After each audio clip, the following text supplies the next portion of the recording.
Hello guys, मेरा नाम है लोकेश। आप सभी का स्वागत है मेरे YouTube channel nursing medical point पे, जहां मैं आपको नर्सिंग से रिलेटेड सभी इन्फॉर्मेशन प्रोवाइड करवाऊंगा।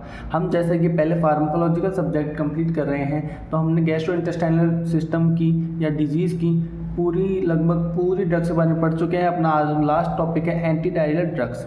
तो चलिए आज का टॉपिक हम स्टार्ट करते हैं। अगर आपको मेरे पहले की वीडियो देखनी है तो आप मेरे यूट्यूब चैनल पर जाकर चेक कर सकते हैं। मैंने गैस्ट्रोइंटेस्टाइनल ड्रग्स की या डिजीज़ की पूरी ड्रग्स जो यूज़ में आती है उसकी डिटेल वीडियो डाल रखी है, तो आप जाके चेक करिए।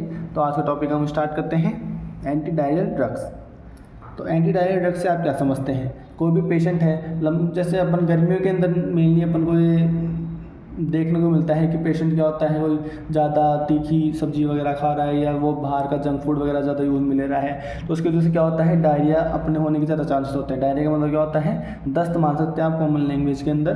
तो दस्त होने के ज़्यादा चांसेस होते हैं। तो दस्त रोकने के लिए कौन कौन सी मेडिसिन अपन यूज़ में लेनी चाहिए, तो आज अपन इस टॉपिक के अंदर ही कंप्लीट करेंगे। चलिए स्टार्ट करते हैं। तो एंटी डायरियल ड्रग्स के अंदर फर्स्ट पढ़ते हैं अपन ORS आपने देखा होगा पाउच के अंदर आता है, जो मेनली अपन को डॉक्टर भी सजेस्ट करता है कि आपको अगर डायरिया की दिक्कत है तो आप एक बार ORS यूज़ में लेके देखिए, उससे आपको बहुत रिलीफ मिलता है। तो आज अपन ORS पढ़ते हैं। ORS की फुल फॉर्म क्या होती है? Oral rehydration solution. ये आप याद कर लेना, कॉमनली जैसे पूछ सकता है कोई भी कि ORS की फुल फॉर्म क्या होती है, तो ORS की फुल फॉर्म क्या होती है? Oral rehydration solution. ये कितना आता है? ये आता है 20.5 ग्राम, मतलब एक पाउच के अंदर 20.5 ग्राम आता है ORS। ठीक है, तो चलिए स्टार्ट करते हैं। It is the most commonly and primarily use treatment motility for mild moderate diarrhoea.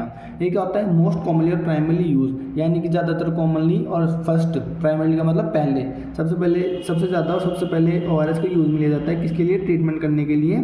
किसका? डायरिया का। Motility mild to moderate. अगर माइल्ड टू मॉडरेट क्या होता है? माइल्ड का मतलब सबसे कम होता है, फिर मॉडरेट का मतलब उससे ज़्यादा होता है, फिर सीवियर होता है। ठीक है, पेन को भी आप ऐसे समझ सकते हैं कि पहले माइल्ड पेन होता है, थोड़ा सा पेन होता है, फिर मॉडरेट उससे ज़्यादा होता है, फिर सीवियर वो उससे भी ज़्यादा होता है, जो क्या होता है, ऐसे नहीं होता है, उसको अपन बोलते हैं सीवियर। तो क्या करता है? ये ट्रीटमेंट करता है किसका? माइल्ड टू मॉडरेट डायरिया, यानी कि छोटे से लेके बड़े तक का डायरिया होता है ना, उसको ये ट्रीट करने का काम करता है। एक packet ORS is dissolve in 1 litre of water, यानी कि एक पैकेट अपन ORS लाते हैं जिसके अंदर कितना आता है? 20.5 ग्राम ORS अगर अपन लाते हैं तो उसको अपन को क्या होता है? 1 लीटर ऑफ वाटर के अंदर डिजोल्व करके फिर लेना चाहिए। It can be use up to 24 hours, remaining solution should be discarded. इसको अपन ओनली 24 आवर्स तक यूज़ में ले सकते हैं। अगर 24 आवर्स के बाद में अगर अपने पास ORS बचा हुआ है रिमेनिंग, तो उसको अपन क्या करेंगे? डिस्कार्ड करेंगे, उसको अपन यूज़ में नहीं लेंगे। कंपोजिशन ऑफ ORS के अंदर कौन कौन से कंपोजिशन का मतलब कौन कौन से उसके अंदर क्या क्या चीज़ उसके अंदर इन्वॉल्व होती है। तो क्या क्या होता है ORS के अंदर? सोडियम क्लोराइड 2.6 ग्राम, सोडियम सिट्रेट 2.9 ग्राम, पोटेशियम क्लोराइड 1.5 ग्राम, ग्लूकोज होता है 13.5 ग्राम, और टोटल वेट उसका कितना हो गया? 20.5 ग्राम। इन सबको मिला के जो ORS की टोटल वैल्यू आती है वो कितनी होती है? 20.5 ग्राम।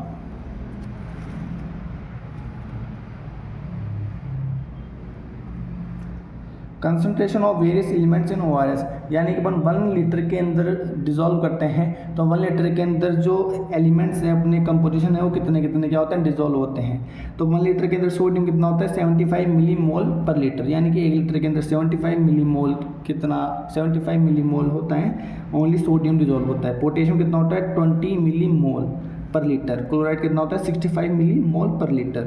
सिट्रेट कितना होता है? 10 मिलीमोल पर लीटर। और ग्लूकोज कितना होता है? 75 मिलीमोल पर लीटर। यानी कि ये कहना चाहता है कि 1 लीटर के अंदर अपन डिजोल्व करते हैं तो कितना कितना परसेंट ये जो कंपोजिशन है वो क्या होते हैं? डिजोल्व होते हैं। ठीक है।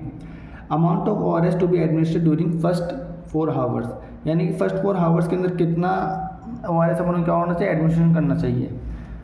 ये पर पेशेंट के वेट होता है ना, उसके बेसिस पे अपन ये बताते हैं। तो पेशेंट का वेट अगर अप टू 5 kg यानी 5 किलो तक का अगर पेशेंट का वेट है तो उसको अपन 300 से 400 ml उसको एडमिनिस्ट्रेशन करेंगे। 5 से 8 kg है तो 400 से 600, 8 से 11 kg है तो 600 से 800, 11 से 15 kg है तो 800 से 1100 ml, 15 से 20 kg है तो 1100 से 1500 ml, 20 से 30 kg है तो 1500 से 2250 ml, और अगर 30 kg से ज़्यादा अगर किसी पेशेंट का वेट है तो 2250 से लेकर 4000 ml, 4000 ml मतलब कितना हो गया? 4 लीटर। 4 लीटर तक का अपन ORS उसको प्रिजर्व करेंगे कि आपको पूरे दिन के अंदर कितना ml कितना लीटर अपन उसको प्रिजर्व करना है, 4 लीटर उसको प्रिजर्व करना है 24 आवर्स के अंदर।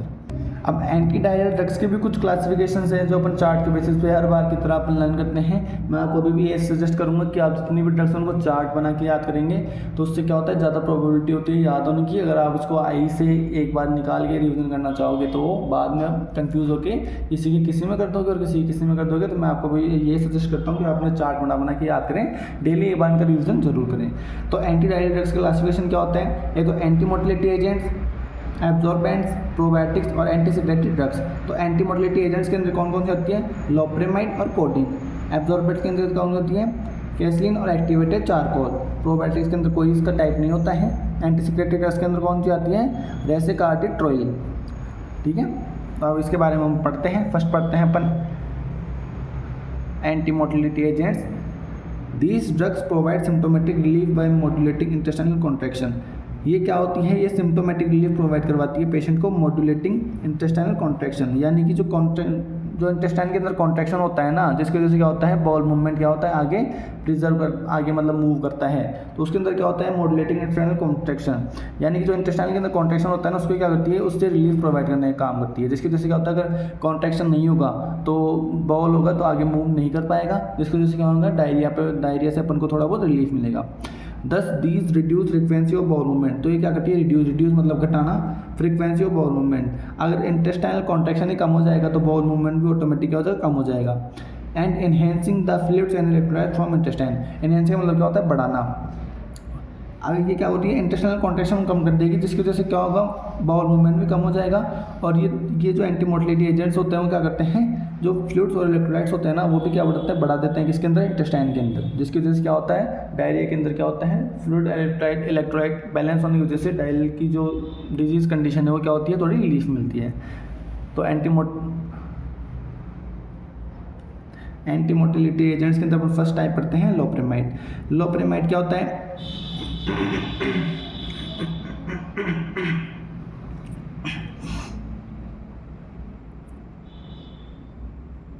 This medicine slows down the intestinal activity. ये मेडिसिन क्या करती है, जो इंटेस्टाइन की एक्टिविटी है उसको कम कर देती है और reduce the speed at which intestinal content pass out. जो स्पीड होती है ना बाउल मूवमेंट, उसमें क्या करती है, कम कर देती है। जिसकी वजह से क्या होता है, जो बाउल मूवमेंट का पास होने का जो सिस्टम स्पीड वगैरह है, टाइमिंग आप समझ सकते हो, क्या होती है, कम हो जाती है। So the food remain for a longer duration intestine. जिसकी वजह से क्या होता है, जो फूड होता है ना इंटेस्टाइन के अंदर लंबे समय तक रखा हुआ रहता है। This drug is used for travellers. ये जो लोप्रेमाइड ड्रग होती है ना, वो ज़्यादातर ट्रैवलर्स करते हैं ना, कोई लंबा ट्रैवल करता है या लंबे, जैसे वो रात को बैठा है ट्रेन वगैरह के अंदर, ज़्यादा चांसेस होते हैं डायरिया वगैरह होने के गर्मियों के अंदर, उस टाइम ये ड्रग यूज़ में ली जाती है। And IBS associated chronic disease, और या फिर लंबे समय से किसी को डायरिया की प्रॉब्लम है तो उसके अंदर भी क्या होती है, लोप्रेमाइड ड्रग यूज़ में ली जाती है। ट्रैवलर्स डायरिया के अंदर यूज़ में ली जाती है। IBS का मतलब क्या होता है, irritable bowel syndrome. Irritable bowel syndrome आप इसकी फुल फॉर्म लिख सकते हो, ये 1 नंबर के अंदर पूछ सकता है। IBS की फुल फॉर्म क्या होती है, irritable bowel syndrome. Half life कितनी होती है, 7 से 19 घंटे। Due to first pass metabolism its bioavailability is less than 1%। First pass metabolism के बाद में क्या होती है, इसकी बायोअवेलेबिलिटी, यानी कि इसकी ड्रग के एब्जॉर्प्शन की बायोअवेलेबिलिटी का मतलब क्या होता है, बायो ट्रांसफॉर्मेशन का मतलब इसकी एब्जॉर्ब होने की प्रक्रिया, वो क्या होती है, 1% से भी कम हो जाती है। कौन कौन सी फॉर्म अवेलेबल फॉर्म्स का मतलब कौन कौन सी फॉर्म्स के अंदर अपन इसको कंज्यूम कर सकते हैं, टैबलेट्स, कैप्सूल और सॉल्यूशन। टैबलेट्स, कैप्सूल और सॉल्यूशन अंदर अपन को ये मिल सकती हैं। रूट ऑफ एडमिनिस्ट्रेशन क्या होता है, it is administered orally at 4 mg starting dose. 4 mg starting doses की आती है लोप्रेमाइड की। 2 mg आफ्टर ईच स्टूल, एक बार स्टूल पास आउट होने के बाद में 2 mg अपन इसको लेनी है। फिर भी अगर नहीं होता है तो 2 mg अपन ज़्यादा ले सकते हैं, but not be exceeded 10 mg per day. लेकिन 10 mg से ज़्यादा अपन को लोप्रेमाइड ड्रग यूज़ में नहीं लेनी है। The drug is contraindicated below 4 year of age. 4 साल से नीचे बच्चे को अपन ये ड्रग क्या होते हैं, प्रेस्क्राइब नहीं कर सकते। अब लोप्रेमाइड ड्रग के कुछ एडवर्स इफेक्ट भी है, ड्राई माउथ यानी कि सूखा होना, एब्डोमिनल क्रैम्प्स, पेट के अंदर क्रैम्प्स आना, स्किन रैशेस और ड्राउजीनेस। इन यंग चिल्ड्रन पैरालिटिक इलियस एंट्रोकोलाइटिस में अकर, ये ज़्यादा होने चांसेस होने के चांसेस है। वो अपन ने फर्स्ट पढ़ी थी लोपेरामाइड, सेकंड पढ़ते हैं अपन कोडीन। कोडीन क्या होती है? ये ओपियोइड्स होती है। ओपियोइड्स यानी कि जो पोपी प्लांट से अपन को जो पोपी प्लांट से जो सब्सटेंस मिलते हैं उसके थ्रू जो अपन को ड्रग्स मिलती है उसको अपन बोलते हैं ओपियोइड्स। ओपियोइड्स क्या होती है? Widely use for pain relief apart from these drugs such as codeine. ये जो ओपियोइड्स होते हैं ना ज़्यादातर क्या होता है, सीवियर पेन होता है ना उसको, उससे क्या होता है अपन रिलीफ प्रोवाइड करवाते हैं, जिसकी वजह से क्या होता है जो सीवियर पेन है वो माइल्ड के अंदर कन्वर्ट हो जाता है। एक तो ये पेन रिलीफ करने के अंदर काम करती है, पेन रिलीफ। और ये क्या होती है? Codeine is use to treat diarrhoea also. और ये क्या होती है? डायरिया को ट्रीट करने के अंदर भी हेल्पफुल होती है। It decrease peristalsis and produce constipating effect. ये क्या होती है? तो पेरिस्टालसिस मूवमेंट होता है जिसकी वजह से क्या होता है बॉल आगे मूव करता है, उसको क्या करती है? कम कर देती है, जिसकी वजह से क्या होता है कॉन्स्टिपेटिंग इफेक्ट आता है। जिसकी मतलब कि जो पेरिस्टालसिस मूवमेंट होगा ना वही नहीं हो पाएगा तो बॉल आगे नहीं पहुंच पाएगा, आगे नहीं पहुंचेगा तो बॉल एक जगह रहेगा, जिसकी वजह से क्या होता है कॉन्स्टिपेशन इफेक्ट अपन को देखने को मिलेगा। इसकी डोज कितनी होती है? 60 mg TDS। TDS का मतलब क्या होता है? दिन में 3 बार। साइड इफेक्ट क्या होता है इसकी? कॉन्स्टिपेशन, ड्राउजीनेस और एडिक्शन, ये इसके कुछ साइड इफेक्ट्स होते हैं। अब अपन ने एंटी डायरियल ड्रग्स का फर्स्ट टाइप पढ़ लिया है। अब सेकंड टाइप पे आते हैं अपन एब्जॉर्बेंट्स। एब्जॉर्बेंट्स क्या होते हैं? These drugs have the power of absorbing diarrhoea causing toxins so are used for anti diarrhoeal drugs. Absorbents क्या होते हैं? ये एक तरह के ड्रग्स होते हैं जो क्या करते हैं, इनके अंदर एक एब्जॉर्बिंग पावर होती है जो डायल कोजेस करने की, जो बैक्टीरिया वायरस या टॉक्सिन सब्सटेंस होते हैं जो डायल कोज करते हैं ना, तो ये एब्जॉर्बेंट्स क्या करते हैं? उन्हीं को ही एब्जॉर्ब कर लेते हैं, जिसकी वजह से क्या होता है अगर वो डायरिया कोज करने वाले माइक्रो ऑर्गेनिज्म या टॉक्सिन्स नहीं रहेंगे तो डायरिया कोज ही नहीं होगा। तो एब्जॉर्बेंट्स का नॉर्मली ये काम होता है कि जो टॉक्सिन्स होते हैं, माइक्रो ऑर्गेनिज्म होते हैं ना, उसको ये क्या कर लेती है? एब्जॉर्ब कर लेती है। इसके अंदर अपन इतना ही पढ़ेंगे, ज़्यादा इंपॉर्टेंट नहीं है। थर्ड पे आते हैं अपन प्रोबायोटिक्स। प्रोबायोटिक्स क्या होता है? These are the live micro organism, होता है जिंदा माइक्रो ऑर्गेनिज्म होते हैं सच एज बैक्टीरिया और यीस्ट। किसकी तरह?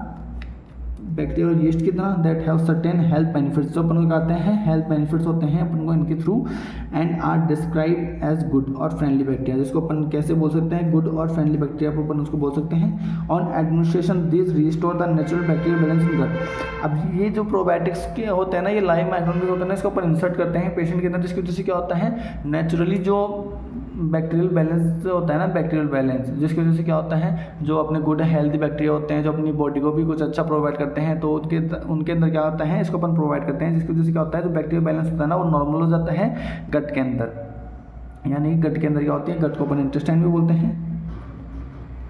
इंटेस्टाइन के अंदर जो बैक्टीरियल बैलेंस होता है ना वो नॉर्मल हो जाता है, जिसकी वजह से क्या होता है जो डायरिया होती है ना उसके कोजेज नहीं होते हैं। अब इसके कुछ हेल्थ बेनिफिट्स हैं। Health benefits of probiotic, they boost health of gut. ये क्या होते हैं जो गट होती है ना उसकी हेल्थ को बढ़ा देते हैं, सपोर्ट करते हैं इम्यून सिस्टम को भी। अब types of micro organism use, कौन कौन से माइक्रो ऑर्गेनिज्म क्या होता है यूज में आते हैं किसमें अंदर? प्रोबायोटिक्स के अंदर। तो फर्स्ट आता है लैक्टोबैसिलस स्पीसीज, सेकंड आता है बिफिडोबैक्टीरियम, थर्ड आता है स्ट्रेप्टोकोकस बैक्टीरियसिस, फोर्थ आता है सैकहार्मोसिस और बाउलर्डी।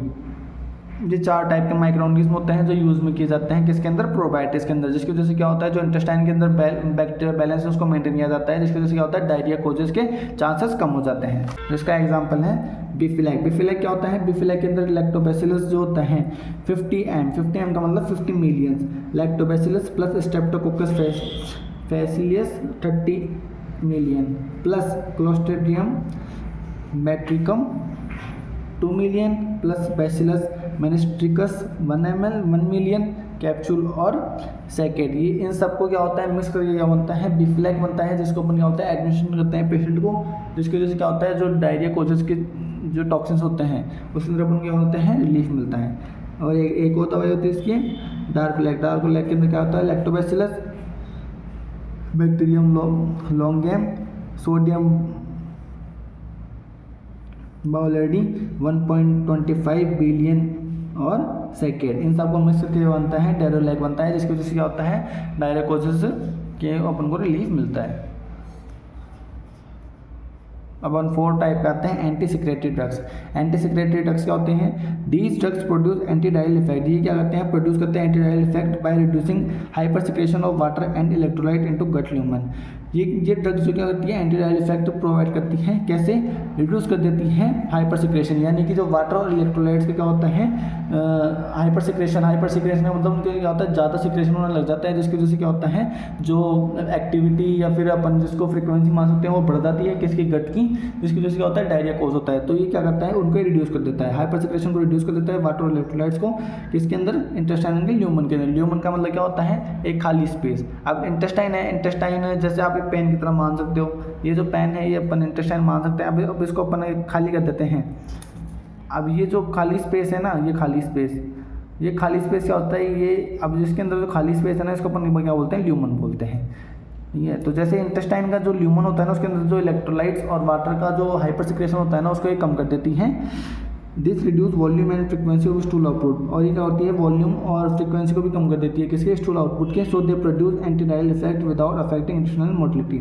अब जो इंटेस्टाइन की मोटिलिटी होती है ना, उसको विदाउट इफेक्ट के ये करती हैं, स्टूल की फ्रिक्वेंसी को कम कर देती हैं और हाइपर सिक्रेशन कम कर देती है, जिसकी वजह से है ना, बिना कोई इंटेस्टाइनल की मोटिलिटी को अफेक्ट करे बिना क्या होता है, डायरिया का अपन को ट्रीट कर सकते हैं। इसका एग्जाम्पल है रेकिका डोट्रिल क्या होती है, it is also known as एक्ट्रोफेन, इसको अपन एक्ट्रोफेन भी बोलते हैं। On administration it reduce the water and electrolyte from intestine, ये होती हैं, इसको अपन एडमिनिस्ट्रेशन करते हैं तो क्या करती है, रिड्यूस कर देती है, किसको, वाटर और इलेक्ट्रोलाइट फ्रॉम इंटेस्टाइन के अंदर जो पानी और इलेक्ट्रोलाइट्स होता है उनको क्या करता है, कम कर देता है। और डिक्रीज कर देता है देयर लॉस ड्यूरिंग डायरिया, और ये आता है डिक्रीज कर देता है loss of during in the diarrhoea. It does not produce GI motility, ये क्या होता है, ये जीआई मोटिलिटी को अफेक्ट नहीं करता है। ऑनसेट ऑफ एक्शन इसका 30 मिनट्स होता है और हाफ लाइफ इसकी कितनी होती है, 3 आवर्स। डोज और रूट कितना होता है इसका, for adult 100 mg TDS bye mouth, adult तो क्या होता है 100 mg लेनी है दिन में 3 बार, और चिल्ड्रंस की होती है 1.5 mg पर kg बॉडी वेट, और मतलब कि 1.5 mg लेनी है kg, मतलब बॉडी वेट के हिसाब से आपको 1.5 mg देनी है दिन में 3 time. This medication is not recommended to be taken more than 7 days। इस मेडिसिन को अपन क्या होते हैं 7 दिन से ज़्यादा लेने के लिए अपन इसको रिकमेंडेड नहीं करते हैं। It should not be prescribe to patient having blood and pus containing stool. अपन जैसे पाइल्स या हेमरोइड्स की पेशेंट को कंप्लेंट होती है कि मेरे पस के अंदर ब्लड आ रहा है या फिर स्टूल के अंदर पस आ रहा है या ब्लीडिंग हो रही है, तो अपन ये जो ड्रग होती हैं रेकिका डिट्रोइल, इसको अपन प्रिस्क्राइब नहीं कर सकते कि अगर आपके स्टूल के अंदर पस या ब्लड आ रहा है तो आप ये ड्रग यूज़ में ले सकते हो, ये ड्रग अपन को प्रिस्क्राइब नहीं करनी है। इसके कुछ साइड इफेक्ट है, headache, nausea and vomiting, general discomfort, dizziness, flatulence, headache, nausea, vomiting, general discomfort, flatulence. It is not contraindicated in children, ये कॉन्ट्राइंडिकेटेड, ये बच्चों में कॉन्ट्राइंडिकेटेड नहीं है, अपन इसको बच्चों को भी दे सकते हैं। ठीक है, तो ये ड्रग होती है बहुत यूज़फुल होती हैं, ये अपन बच्चों के लिए भी दे सकते हैं। इसको 7 दिन से ज़्यादा अपन किसी को प्रिस्क्राइब नहीं करते हैं, और किसी के मल के अंदर खून या फिर उसमें पस आ रहा है तो अपन ये प्रिस्क्राइब नहीं कर सकते, इसका यही फ़ायदा होता है। आज का टॉपिक यहीं ख़त्म होता है। अगर आपको मेरा वीडियो अच्छा लगा हो तो please like, share, comment my YouTube channel and also subscribe my YouTube channel. अगर आपको इसके हैंड रिटन नोट्स चाहिए तो आप मेरे टेलीग्राम चैनल पर जाकर चेक कर सकते हैं, आपको वहाँ ही मैं प्रोवाइड करवा दूँगा। आज का टॉपिक हमारा यहीं ख़त्म होता है, यानी कि आज का जीआई ड्रग्स यूजेस, कौन कौन सी जीआई ड्रग्स होती है यूज में ली जाती है, वो पूरी आज टोटल कंप्लीट हो गई है। हमारा जीआई गैस्ट्रोइंटेस्टाइनल डिजीज़ के अंदर जो ड्रग यूज में ली जाती है वो पूरा टॉपिक कंप्लीट हो चुका है।